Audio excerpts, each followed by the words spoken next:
Hey everybody, I'm Curtis. And I'm Hannah. And this is Love at First Fright.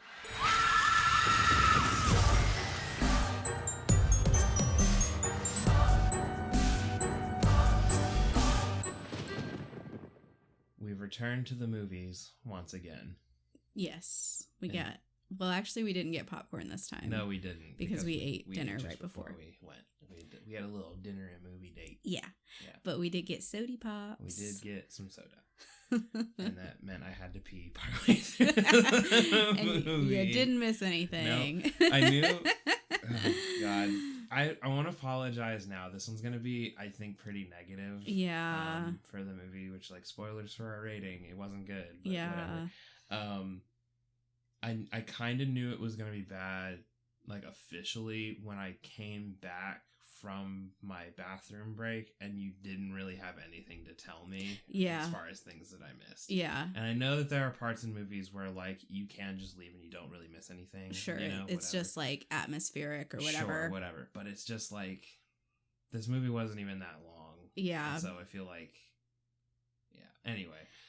But honestly, even, like, to match how I felt about the movie going experience it was garbage. Was also trash. Let's put it this way. We went and saw Imaginary, which has the lowest rating that we've given a movie on our podcast so far. And this one didn't score as low as that. I went back and I checked. Mm-hmm. We gave it a 3.6 overall for Imaginary. So this is a little bit higher than that. Mm-hmm. The movie-going experience for Imaginary, significantly better. Yep. Like, way better. Yep. This was not from start to finish, but pretty close. Like, basically, once the movie started to the end of it was bad. Yeah. It just was not good. You had a bunch of people on their phones with the brightness turned all the way up, which I was just like, come on. They didn't turn their ringtones off. Come on. There were so many notifications coming through on people's phones. But the big thing was a couple rows behind us. There was so aggravating. There was a couple who brought their very young children, including a toddler, to The Strangers Chapter 1. Yeah. Which, it's R-rated, right? I think so. I'd be surprised if it's not. We're checking. Hold on. Checking. We're doing some fact checking. Okay, so it is rated R. And I know that, like, obviously parental discretion is a thing. I watched horror movies at a young age. Sure. My parents also didn't take me to a theater to see horror movies. Like, I watched them at home. Yeah. And I wasn't, like, being disruptive. Because, like, obviously it was way past the toddler's bedtime. They were grouchy. They were crying. They were, like, hitting stuff. They were talking and, like, that, like, it was weird because it was like the toddler was, like, developed enough to understand that, like, they shouldn't just talk at full volume. Right. But it was that, like, weird hushed talking, not quite a whisper. It's the, like, fake whisper that kids do where they think just because they're saying it kind of breathy that they're whispering, but they're not. And so then it's, like, all the shushing from the parents. And also, you didn't experience this, but there was somebody nearby me that was really enjoying their popcorn, and it was so loud. And I know, like, obviously popcorn eating, it's a crunchy food. There's going to be sounds. That's not a big deal. But this person was like it was cartoonish how much they were chowing down. I'm going to say I didn't notice it because I was probably going through, like, rage at this movie by that point.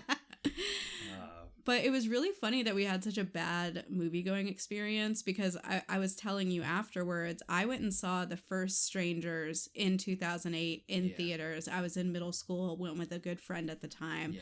And that was also, like, one of the worst movie-going experiences I've ever had, where it was, like, we went to a pretty late showing and it was all teenagers. And, like, yes, we were also teenagers. Yeah. But they were, like, being really rowdy the whole time. And, like, obviously, especially the first Strangers, it's a very, like, intense, there's a lot of silence and there's a lot of tension building. Yes.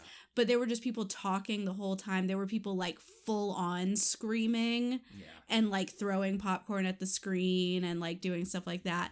And I just remember being like, so pissed at the time because I'm like, hey, I also paid to come see this movie.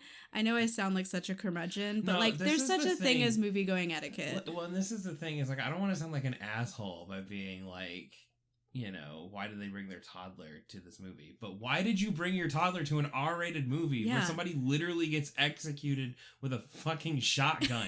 What are you doing?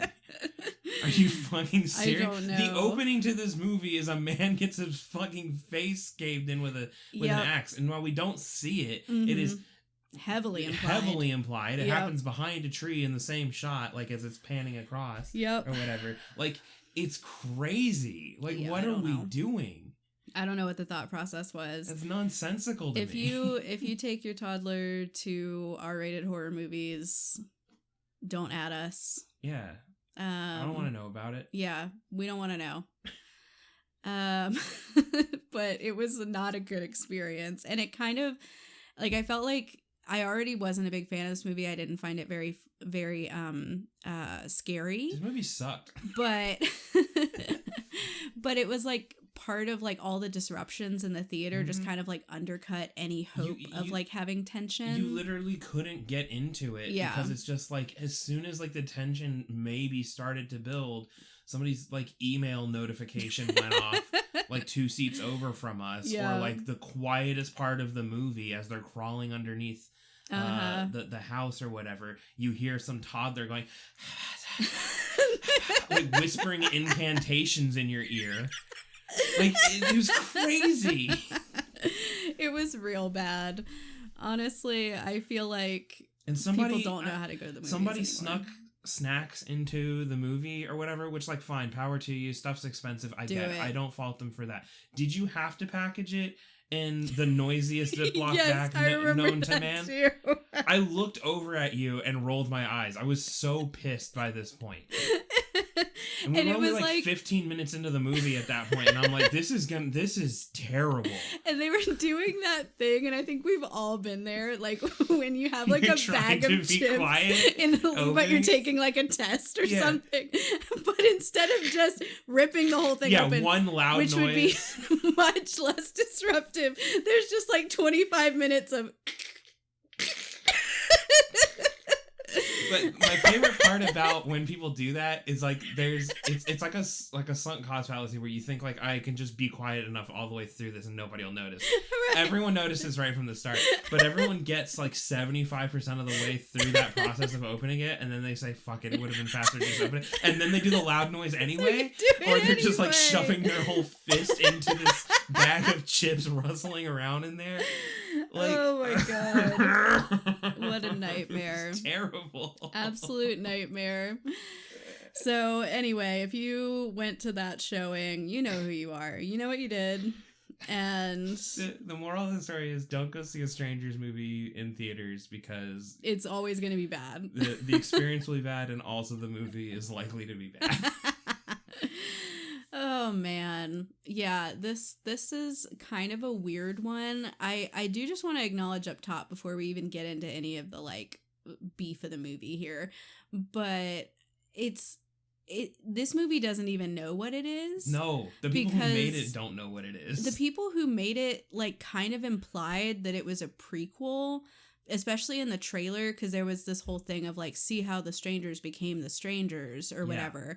So it's suggesting that this is a prequel, but it's very much modern day and has more advanced technology than like the first 2 Strangers movies. Yeah.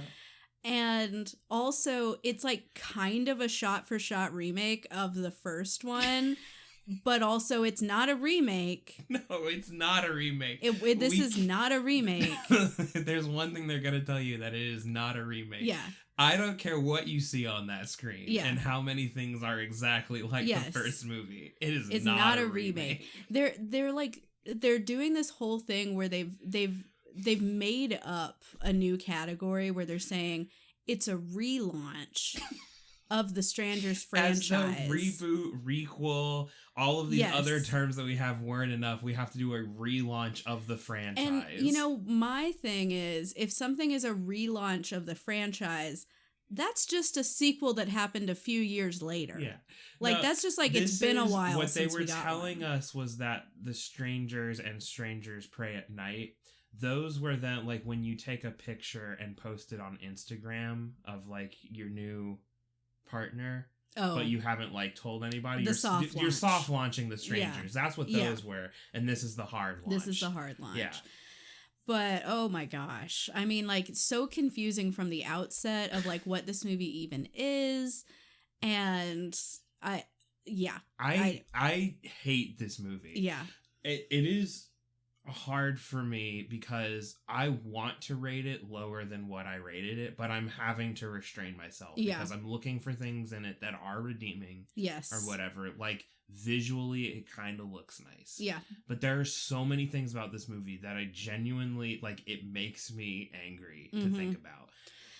I think the thing for me that I've had to kind of put in check is that if I view this movie in a vacuum, I think it's just like a pretty mid horror movie. Like, it's nothing super offensive or, you know, terrible. It's just a mid home invasion movie. What actually makes it so bad for me is the fact that they've tied it to the Strangers. It is directly tied to the Strangers. But they're calling it a prequel, but not a prequel, a remake, but not a remake. It's a relaunch. It's like, it's a have their cake and eat it too thing. They want it to be tied to the Strangers, but they also want it to be like its own thing, but also they want it to be like this historical thing that kind of displays how it came to be. But like, it's all over the place, and it shows throughout the entirety of the movie. Yeah, they're it's like a confused. Weird greatest hits of the Strangers. Yep, they're just like bringing back all the things, but they also did like not good because like they got it good in the first one and the second one, and then in this one they just like altered it a little bit to be different, so you can't say it's exactly the same thing, right? Or you're watching like a clip, and it's like different directors, different writers it's compared to the first two. Anyway, let's go over the cast. Let's just kind of get into it, and then we can really like rail on this thing. Put on your hater hats because we're toot toot. We're coming to town on the hater train. And you put your hats on when you get on a train. Yes. So, how do you think the world works? I just say things, okay? I just say things. You get to the station and you're like, oh no, I can't board because I forgot my hat at home. I forgot my train riding hat. Don't worry, ma'am. There's like a weird old hermit guy who like comes out of a darkened corner and he says, I'll sell you this hat for a nickel, but it's cursed. You don't know that. Does he say it's cursed? No. Oh, so then I buy the hat, put it on. It's a horror movie. And the whole time I'm thinking, wow, what a great turn of events. I forgot my train riding hat, and then that nice old man just so happened to have a hat for a nickel, which I just so happened to have. It shows you sitting on the train as it's like going out of the station, and you see the man, and it cuts back to him, and he's like, I'm finally free, and he turns into like mist. Martha, I'm coming, baby. His wife was killed by a train. What the fuck? Because she didn't have a hat. She didn't have a hat on. That's what happens. If you don't have a hat and you get on a train, they stop the train. They execute you. They hog tie you, throw you in front of the train. And then they keep going. Yes. Anyway. That'd be a better movie than what we watched. Dang. All right. Let me get through this. So obviously this is a 2024 horror movie. It's building on the Strangers franchise. It was directed by Rennie Harlan. The screenplay was written by Alan R. Cohen and Alan Friedland, of course, with the story based off of the story written by Brian Bertino, who was the original director of the first one. The basic prompt of this entry into the franchise is a young couple is forced to spend the night in a remote cabin after their car breaks down in an eerie small town. Panic ensues as they are terrorized by three masked strangers who strike with no mercy and seemingly no motive. So basically exactly the same as the first one. I'll go over a little bit of the cast here. We have Madeline Pesh. Stop trying to make Petch a thing. As Maya. She was in Riverdale. I don't know what else straight she's up doing. Hated this actress in this movie. maybe the worst part of this movie for me was the this acting actress. was pretty rough. It was fucking atrocious. Yeah. And then we have Froy Gutierrez, who plays Ryan. Those are definitely the main characters, but there's also some other named characters of like the townspeople and stuff. Yeah. But I will go over the actors, the scare actors. Yeah. So we have, and I know I'm going to butcher this, so I'm sorry to this man. We have Metus Lajkak as Scarecrow / Man in the Mask. He's called different things. We have Olivia Kruitsova as Dollface, and then we have Letizia Fabry as the pinup girl. All three of them on the Wikipedia, they don't have their own pages, so I'm guessing they aren't like super like established actors. I don't know if they've been in anything else, but they did pretty good. The scare actors are fine. Yeah, they're fine. They do a good job. So those are the main characters. And then, like I said, there are a few townspeople. There's Rachel Shinton, Gabriel Basso, Emma Horvath. Weird little orphan boy. Richard Brake, and Ella Brucaleri as some of the named characters. It's not my favorite. No. One of my least favorite. I'll say that. Yeah. So one thing I did want to just address up top is that it was really confusing to me because it was really close to being a remake. Like, obviously there were some differences. I know earlier I called it a shot-for-shot remake. That's not totally accurate. But it is super similar in the way that, like, only a remake can be. Mm-hmm. You know, you have this young couple that's in this cabin where they're isolated, and they're both, like, both couples are having like a moment in terms of like a decision about whether or not to get married. Yeah, the what are we moment. Yeah, like in the first movie they had some tension because the I can't remember the characters' names, but the guy he had proposed to the girl and she was like, I don't know if I'm ready. So then they were kind of having this tense weekend of like, what are we going to do now? Because I wanted to get engaged and you didn't, but we still want to be together. Yeah. And that to me was so much more, infinitely more interesting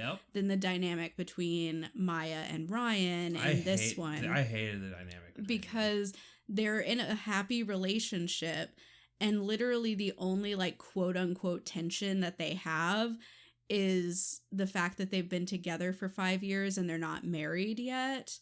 Which you and I have been together for 5 years and we're not married either. Yeah, so. But like it pisses me off because in the movie, like they set up this thing as though it's like a point of tension. But it's not. It's literally just like a miscommunication. Yeah, and it annoys the shit out of me because they get to this diner like fairly early in the movie, and we're gonna jump around all over in this place. I'm not gonna do like a scene by scene on this thing. We try not to do that anyway. It's not worth it for this movie. Yeah. But like fairly early on, they're in a diner, and like people are kind of like making fun of them. Like there's definitely this energy of like, oh, this is a small town and there are these like city people who think they're better than us. Yeah. And oh, so, she's a vegetarian, you know. Yeah, like, and they're kind of like ribbing them a little bit because and they're all kind of creepy too. Yeah, and they like making fun of them a little bit for like not being married yet. And this is where we learn that they've been together for 5 years. And one of them asks, you know, like, what are you waiting on? Or whatever. And he replies, well, right now I'm just waiting on, like, my turkey sandwich or whatever that he ordered. Yeah. And I remember everyone in the theater being like, ooh, he's a smart ass or whatever. Somebody did outright say smart ass. And I was like, again, we're in a public movie that everybody paid to see.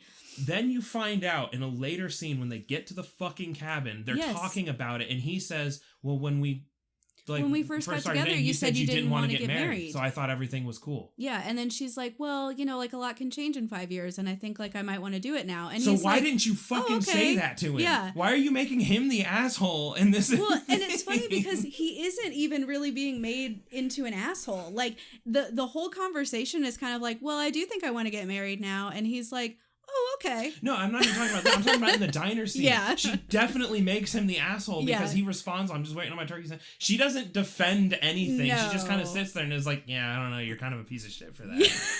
Like, what are you talking about? The next conversation you have about this, you admit you didn't talk about it. Yeah, you didn't tell him. Yeah. Oh my God. So like that's the only slight bit of tension that they have, but the rest of the time it's just like happy relationship, you know. Part of the framing of this is that they're going on this road trip because she has a job opportunity in Portland, and I guess they're from Chicago, I think is what they might have said. I don't know why they decided to drive. Fucking fly, what are you doing? But I guess they turned it into kind of like an anniversary weekend road trip thing. I guess just fly out to Portland. I know, that's what I was thinking too. But they're on this road trip and they make a pit stop. They are in Oregon, but they haven't gotten to Portland yet. They're in a place called Venus.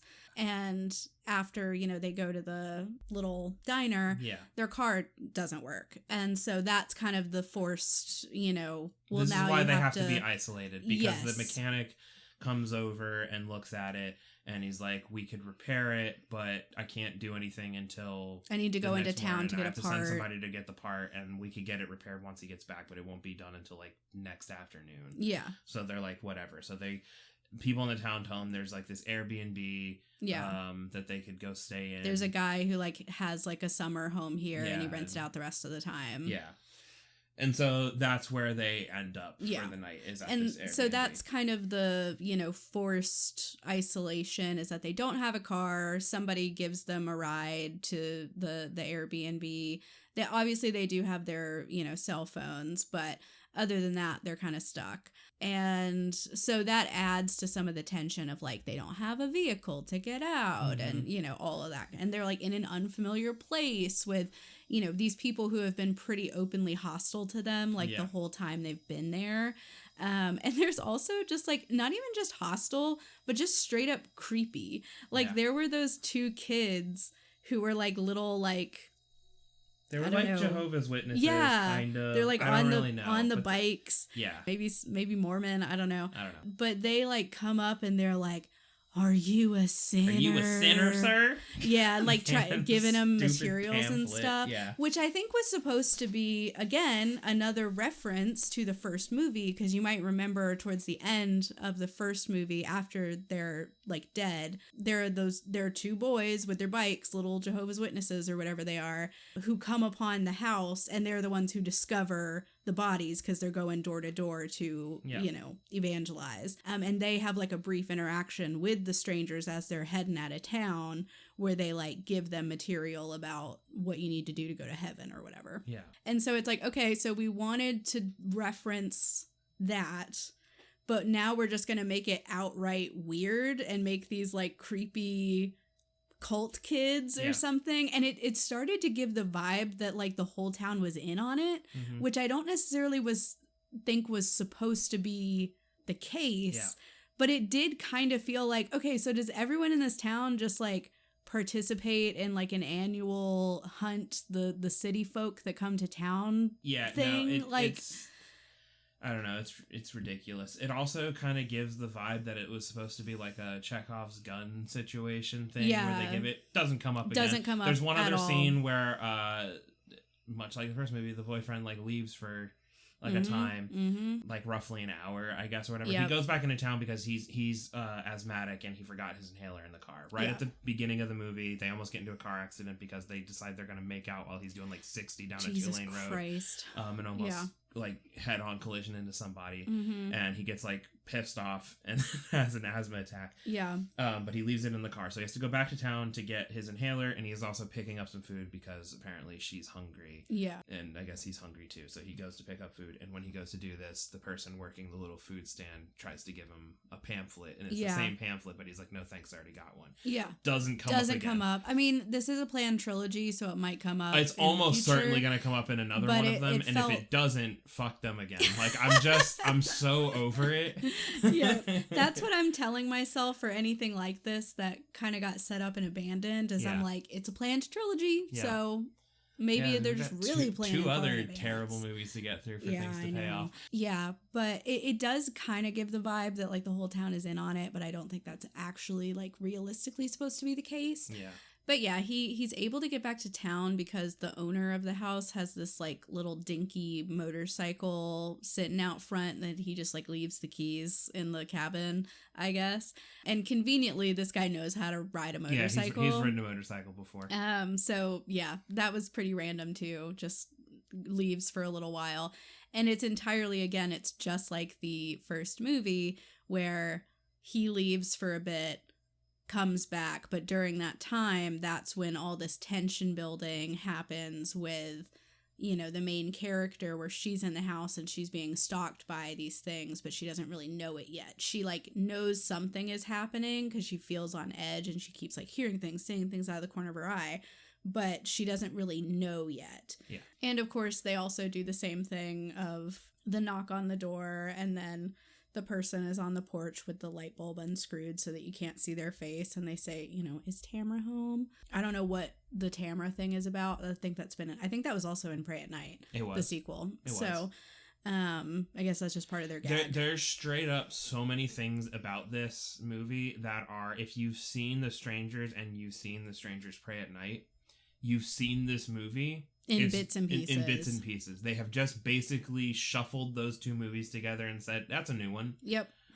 That's why I'm like, it's a remake. Like, you can't just make a sequel that is the first movie again. You know, well, unless you're Evil Dead. But, yeah, you can. I guess you can do it in that case. but no, it's crazy. There's the song that she starts listening to. Yep, she's listening to a Joanna Newsom song that's like all creepy. They did that in the first one. And like, I want to be clear about something. You can do some of this stuff as little Easter eggs or callbacks to a thing, right? Yeah. And nobody would be like, why the fuck would you do that? Yeah. People would, if they're fans of it, generally probably be like, that's cool. They did a little thing. They used another one of their songs in another thing. Oh, they did the light bulb thing in the other one. Whatever. When you do top to bottom stuff that has been done in the other two movies that already exist, you are just ripping off two movies that already exist to say, no, this is a new one though. But this is its you own haven't thing. seen this one before. Yeah. It was way too close, I think is the problem. But yeah, it's like another way that it was pretty similar was after Ryan comes back home, they have this brief period where she's like, there's somebody in the house, and he's like, are you on your period, lady? You're hysterical, woman. Slap. I almost did like a slap sound effect. Did not want that to come across badly though. But he's very much gaslight, gatekeep, girl bossing her, and she's like, okay. And then, the whole scene where they're like by the bedroom and he's like, oh, I think I know what you saw, and then he's moving back and forth, and there's like a clown creepy painting. Fucked up clown painting in Awful. the bedroom, and where they're supposed to be, and he's like, is that what you saw? And she's like, I guess. She did smoke some marijuana while she was alone by herself. Her decision making having is the devil's lettuce in this. Anyway, continue. Yes, but after, they really confirm it because they get confronted by the three of them and they're in the house and there's this whole intense, scary scene where they're trying to get into the room that they're at and all this stuff. But then they just like pull back and leave and it's quiet all of a sudden and they're like, okay, we can get to the motorcycle and we can fucking get out of here. Yeah. But then it's like, again, basically the same scene where that happens in the first Strangers movie where they look outside, they see that person like standing shrouded in darkness and then like run and go to the vehicle. But this time the fucking motorcycle just fully explodes, which I thought was great. And so then they're like, okay, I guess that's not an option. And so they have to, keep trying other things. But there were so many times that it just felt like it was copying the first one. And I think one of the only parts... No, actually, I was about to say that was different, but it wasn't. I was going to mention there's a part where they have been kind of in this like cat and mouse game for a while. They're hiding. They go to like a shed that's on the property and they hang out there and they like find a shotgun. So they're feeling a little bit more like, okay, we're going to, take care of business. And they work their way back up towards the house. They hear somebody. and he goes around the corner and blasts them thinking he killed one of them. But then actually it was just the owner of the house. Was it the owner? It was either the owner or it was a refrigerator repair guy that the owner called, because earlier in the movie, they go to put their 6-pack of beer into the fridge and they're like, the fridge doesn't work. Yeah. I better call the owner. This pisses me off so much. They were told, we're going to get you out here by like next afternoon, right? They get to this Airbnb. Mm-hmm. They've, I guess, stopped and picked up some beer. Yep. Even though they got to the Airbnb because the waitress at the diner they were at said they were driving them. So I guess she agreed to also do a pit stop for them, which is like. And they just got a 6-pack of beer. I just feel like you're doing a lot asking of these people here. But anyway, they get there and he goes to put the 6-pack of beer in the fridge and it's not working. So he gets like pissed off about it. And then she sees the note and she calls the number on there. I got a couple of things about this. You're going to be here for one fucking night and you're going to call somebody. It's dark outside. It's like 10 p.m. It's 10 p.m. and you're going to call somebody being like, hey, can you get your ass out here to fix your fridge? You weren't even going to stay here and you're going to be here for like 12 hours. You don't even have food. Get up early the next morning and then fucking go sit at the diner or whatever and drink beer there if you're going to do it. They won't give a shit. It doesn't make sense at all. What the fuck? And literally the only reason they put that in there was so they could have the scene where he accidentally kills. Again, it's not confirmed who it is. It's either the owner or like... I think his name's Joe because it says it on the note, but I don't know that they say that Joe is the owner of the thing. I don't know. Say like rich guy owns it. Yeah, so. He's just associated with the property because he has like... They see that he has like a little toolbox or whatever, yeah. So they literally just did that to have this, sad, intense moment of like, we just killed somebody. And then... And I fully understand this because it would be horrifying if you were in a life or death situation and you accidentally killed an innocent bystander. But she immediately jumps into, you did it to protect us. You did it for your family. And I'm just like, babe, like, let's hold it in for a little while. Let's deal with one thing at a time.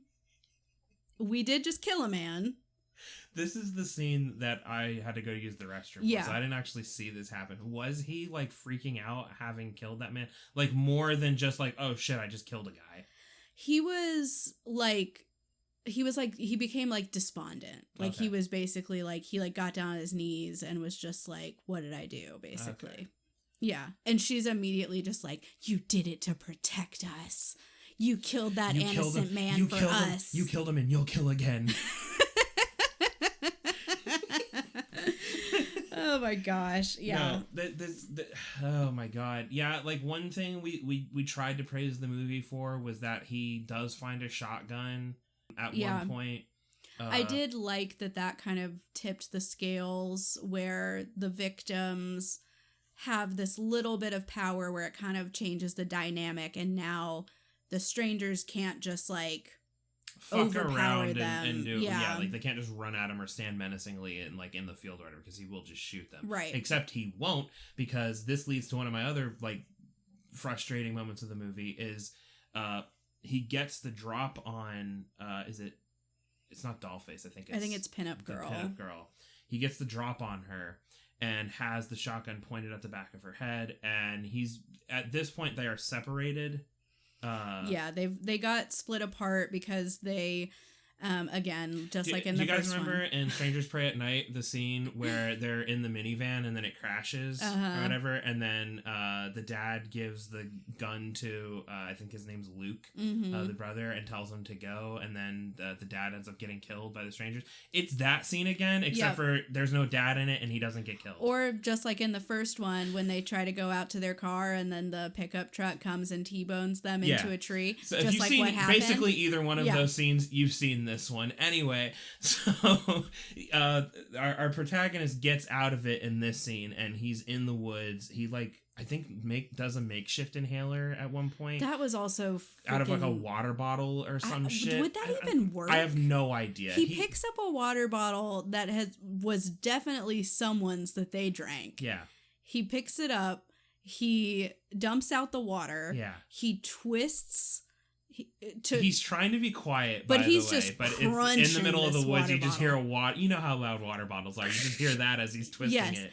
And then he just like sucks real hard on it, and then it's like, my asthma's good, you know. I'm cured. But anyway, so he like tricks them or something. They come to look for him. He's not there, but he gets the drop on the pinup girl and starts demanding that he's like, where's Maya? Or whatever. You know.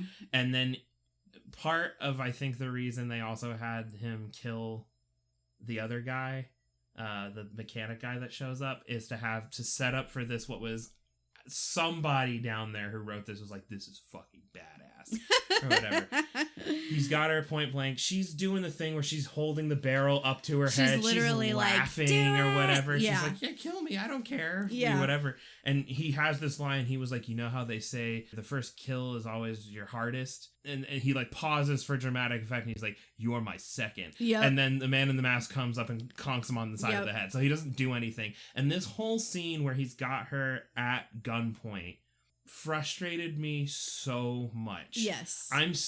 I almost became one of the people in the theater, like screaming at the screen, being like, they're behind you or whatever. I was sitting there under my breath going, shoot her, just shoot her. Hey, shoot her. Hey, bud, you got a shotgun? Shoot her. Yes. Because the entire time up to this point, they have done nothing but torment you and actively try to kill you. Right. And you finally have one. You know that it is 3 versus 2. Yes. And just kill her. And she's clearly not going to tell you the information that you want. Yes. She's holding the gun barrel up to her forehead and laughing at you. Yeah. Pull the trigger, my dog. Yeah. What do you got to lose? Literally That's self-defense all day. And nobody literally do it. You were torn up about that first guy. This one's actually trying to kill you. Just shoot her.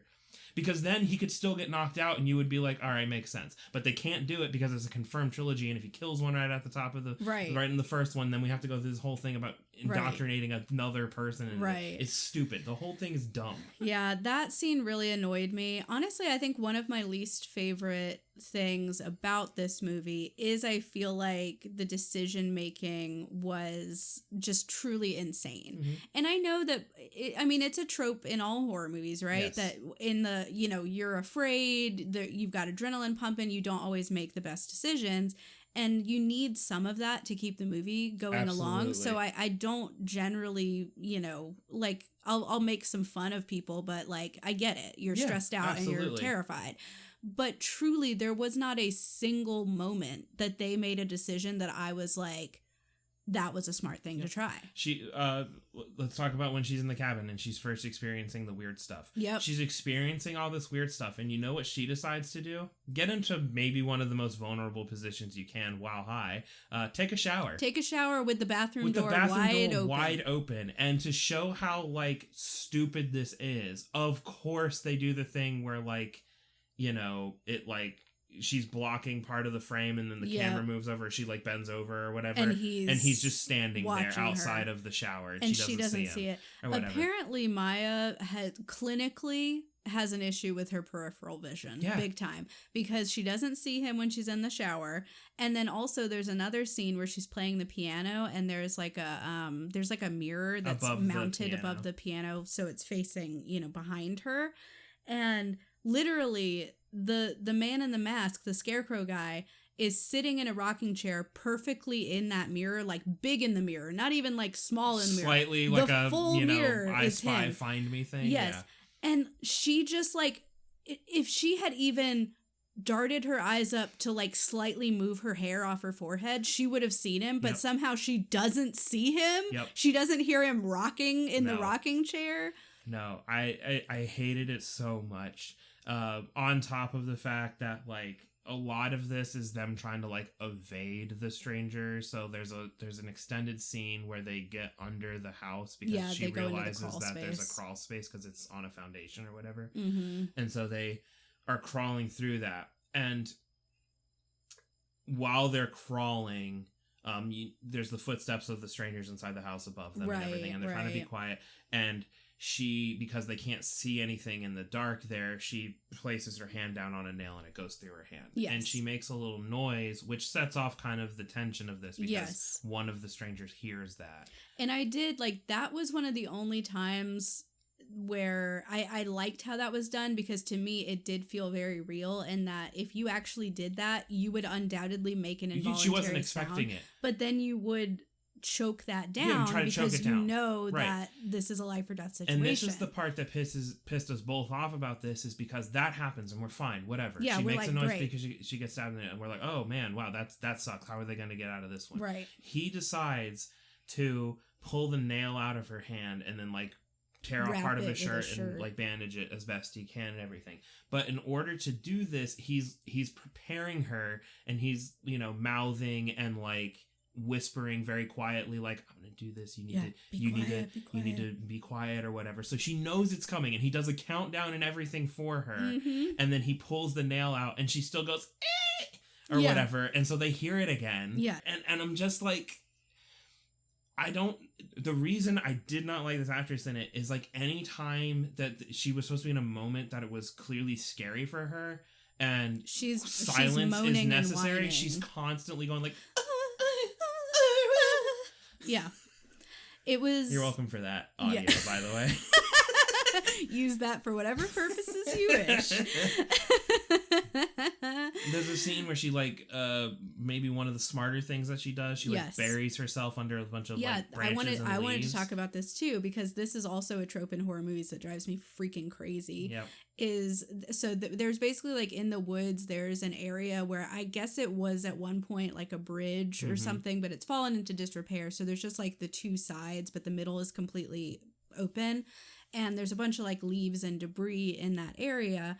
And she is being pursued by, I think, Dollface. I think so. And so she does something, again, that is very smart, in that she lays down in those leaves and she kind of covers herself with the leaves in between this bridge. And, you know, she's in her Peter Millark era. And she's just hanging out, you know, and I'm like, great, that's so smart. Of course, she is whining the whole fucking time that the person is there. But then she has this idea of, okay, let me whip my phone out and let me try to call 911. She does that. It wasn't really working super well because like there was poor reception. So it was like breaking up or whatever. But then instead of just staying in her perfect hiding place that they would have no reason to go back and check again, she immediately gets up. Yep. And immediately gets captured by Dollface. And I'm just like, what is wrong with people? Yeah. And this is the thing that really annoys me, is because the argument would be, well, Hannah, it's a horror movie. We can't just have one of the characters lay in a leaf pile for the next, 60 minutes. Totally agree with that. That's why it's up to the writers to come up with a compelling reason that she would be driven out of that spot. Yep. Where she has to go back out into the vulnerable. You could also make the argument that Dollface did actually see her down there and she was toying with her, because that is a lot of what they do. Yeah. And we don't actually know. Sure. We just know that she gets knocked out like right after that. So like fine, maybe she did see her out of there. We don't know that. Yeah. As the audience, there's nothing to indicate that she saw her down there. So our best guess is that she didn't know that she was down there. So she could lay there. And I would also argue you can actually just have somebody lay there for 60 minutes. Yeah. The thing that would be moving the movie along by that point would now be what's his face? Ryan looking for her because he doesn't know where she is. Yes. Now it's him versus three of them because they don't know where she is. Right. He's trying to find her, and maybe part of the whole game is because they lost where she is by hiding. He's looking for her, and they're like fucking with him, but they're not trying to kill him yet, so that he finds her, and then they get them back together, and they get both of them. Congrats, they just fixed your fucking movie, but like they don't do that. No. Like she gets knocked out, and then he has this moment with the shotgun. Yeah, with the and that was girl. already really close to the end of the movie anyway. So why not just let her be like smart for 2 seconds? Right, and then so they both get knocked out, and then they wake up in the cabin again, and they're both tied to chairs, and we have this whole moment where he looks over at her, and they both realize they're probably about to die. So he's like, "Will you marry me?" Yeah, and she's like, "Yeah." Yeah, and then he gets stabbed in the gut and thrown on the ground, and then she gets stabbed in the gut. But wait. Yeah. She does have to have the... Oh, yeah. We have to have the Why are you doing this to us? Yeah, and then in this one, because we've already used... because you were home. And then in Pray at Night, they say, why not? Yeah. Which both of those are extremely terrifying things to hear from people who've been terrorizing you all night. Mm-hmm. And I think they're actually very great lines. Yep. This one turns into because you're here. Yep. Which also I think kind of zaps some of the tension, because part of why because you were home was so effective is that like we as the audience feel vulnerable with that. Like the idea that someone could just come into your house and kill you because you're home. Your home is supposed to be like you're safe. Like, yes. Nothing can hurt you when you're home. They're literally spitting in the face of that and saying, you're home, we are going to fuck with you. Yes.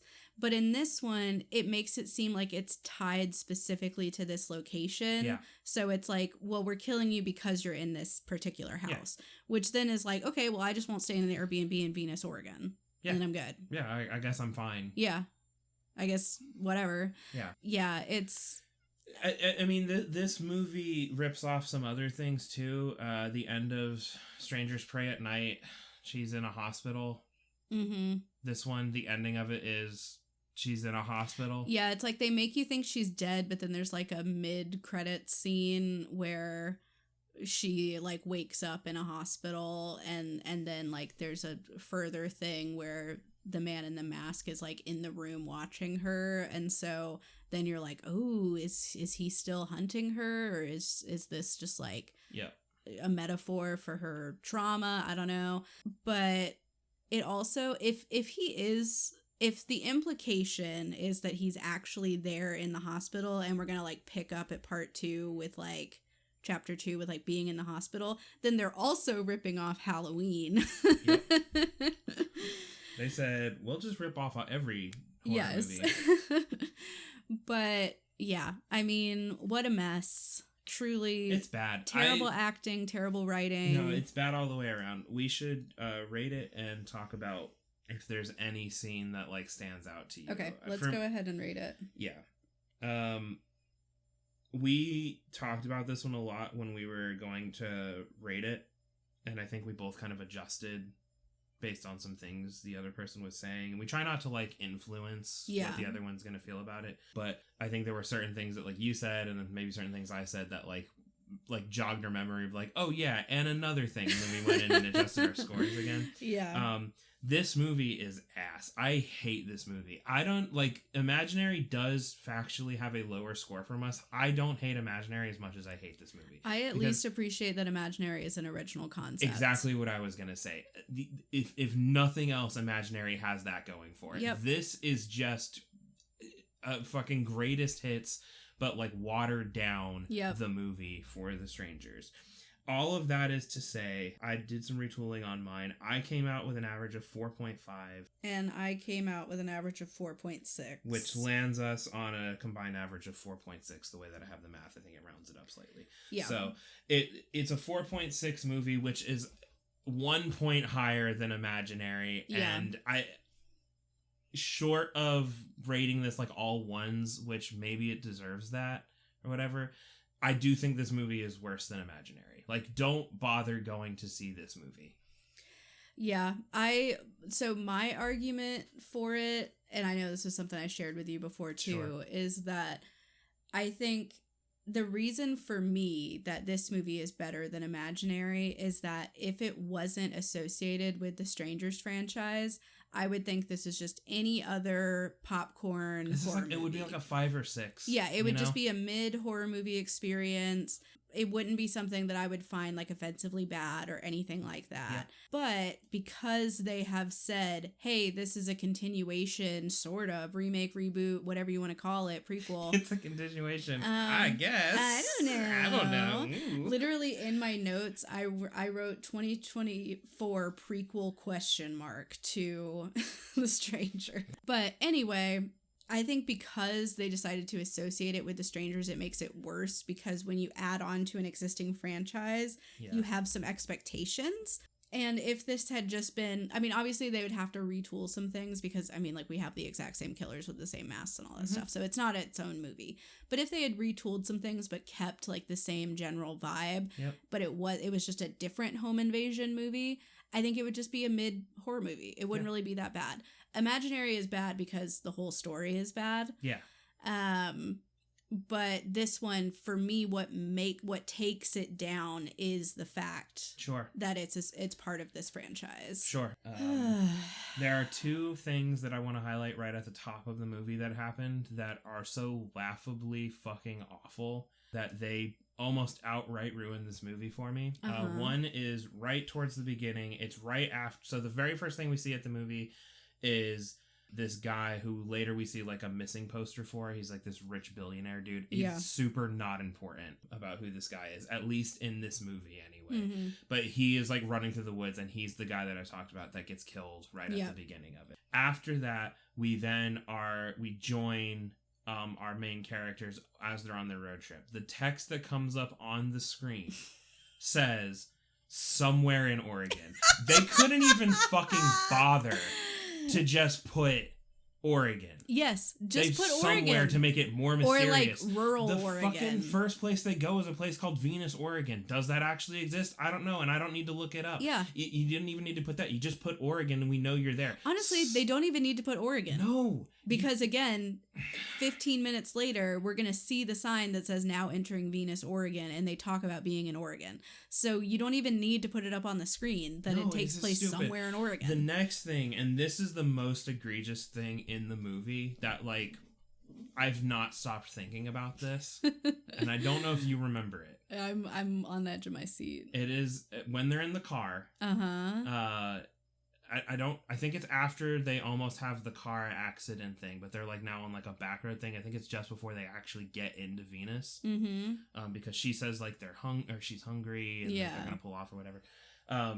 She has her phone, and it is an over-the-shoulder shot looking down on her phone. Yes. There is an ad placement. Oh my god. For Allie, the lending company. She's like, Allie shows that we got the money came through with Allie. The money came through. What the fuck are we doing, guys? This is on the level of watching one of those CW shows where they get into a new car and somebody's like, man, I really wish we could use the music. Oh, you can just connect through Bluetooth in my new Toyota Camry. Like, what? And in that, you're like, fine, whatever. The show needs money, so like, whatever. It's one car. It's a forgettable scene. Nobody gives a shit about it. This is like a professional movie, guys. The opening of the movie, like this is right not up even top. 10 minutes in. What are we doing? Yes, I had forgotten about that. I think I blacked that out because I was so shocked by the audacity.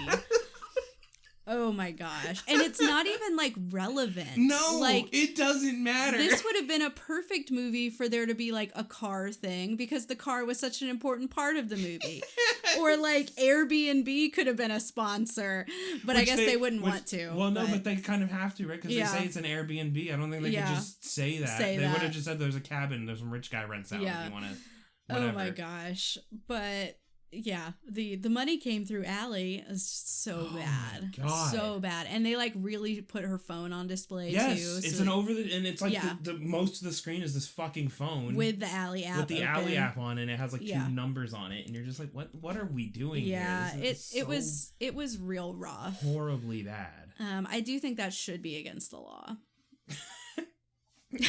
I think if they're gonna do it, it has to be in more spots. Yeah. Through the movie. Like when she goes to use her phone later, she's back on the Allie app, like just moving staring at stocks around or something, or she gets a notification, a push notification from Allie. Yeah, when she calls 911, she like mistypes, and it's actually like the hotline to Allie, and she's like, "I need help," and they're like, "We can help you. Yeah, secure your future with Allie Lending or whatever." Just like, who gives a shit? Just like keep doing it. Just up it. What I think they should have to do, I think that if you're gonna put product placement into your like movie where it's not related, is you should have to like Truman Show style it, where you have to fully stop what's happening, make eye contact with the camera, and be like, Allie, the next level in lending. And then you go back into the movie. Because these like ham-fisted... Yeah. It's worse when they're trying to organically just have it in the movie. And there's nothing organic about it. No, it's so bad. It's so bad. Imagine even with something like Coca-Cola and a character picks up a bottle and does the iconic like drinking it, and he's just like, refreshing. It would be so out of place in like virtually any movie. Yep. And you as the audience would just be like, okay, that's an ad for Coke. Yeah, because it is. Because that's all it is. And it's just like, oh, I'm sorry, did we pay tickets to come see this movie? Why am I getting ads in my premium content? I already saw the ads. Yeah. Whatever your name is at the beginning of the movie thing. Well, we go to we get Nuvi. Yeah, Nuvi. Because Menunos or whatever his name is. I don't know. Anyway, whatever. I'm done with this movie. It sucks. Don't watch it. Don't fucking give these people money. Gosh. If you have to see it because you're a diehard Strangers fan and you're like, what did they do to my boy? Then like wait till it comes to streaming and you know, like if you're already paying for the service or like it comes to Tubi and you can watch it for free, do it on that. Do not give them money. This sucks so bad. Or bad. Download the Ally app and download the Ally add in coupon code The Strangers for 25% off. Yeah, right. Anyway, we are returning to one of the classics of horror on the next one. Yeah, we need a palate cleanser. Yes, we need something that's good. We've seen this many a time. I think I've only seen it once, but you've seen it several times. It was one of my first horror movies. Yeah. But we are going to be watching A Nightmare on Elm Street. 1, 2, Freddy's coming for you. So that one should be good. Yeah. I mean, I know it is because I've seen it, so. Yeah. Yeah. So that one's going to be more positive. Yeah. Unless we just really decide. On another watch, we're like, you know what? The 13th watch is when you're really like, now hold on just a fucking minute. Was that just a blow-up doll that they pulled through the hole at the end? It was, and the movie's not any less for it. Yep. Anyway, so we're going to be watching that for the next one. So if you haven't seen it, watch it. It's a good one. Or if you have seen it, now would be a great time for a rewatch. It's always a good time for a rewatch. It's a good one. Yeah. And of course, you know, remember, we're always accepting suggestions. We have been trying to do kind of a combination of new releases as well as horror classics. But if you have any feedback on what you prefer to hear about, definitely let us know. You can email us at firstfrightpod@gmail.com. You can also communicate with us on socials. We are on Instagram and X at firstfrightpod. Do you have anything else you wanted to discuss today? No. We're good? No, this movie's terrible. Yeah. It's garbage. It's a garbage movie. It's a dumpster fire of a movie. Don't watch it, and if you're ever holding a brutal killer at gunpoint, just shoot him. Just shoot him. You can regret it later. Just shoot him. You know what? If you live, then you get to go to therapy for that. Yep. And that's he might not have even gotten knocked out. Like, just think about it. If he shoots her and that guy is anywhere nearby, now he knows, hey, that guy ain't fucking around. He will shoot me. Yeah. Crazy. But anyway. Enough of that. Anyway, that's all I got for this one. As always, scare well. See you next time. Bye-bye.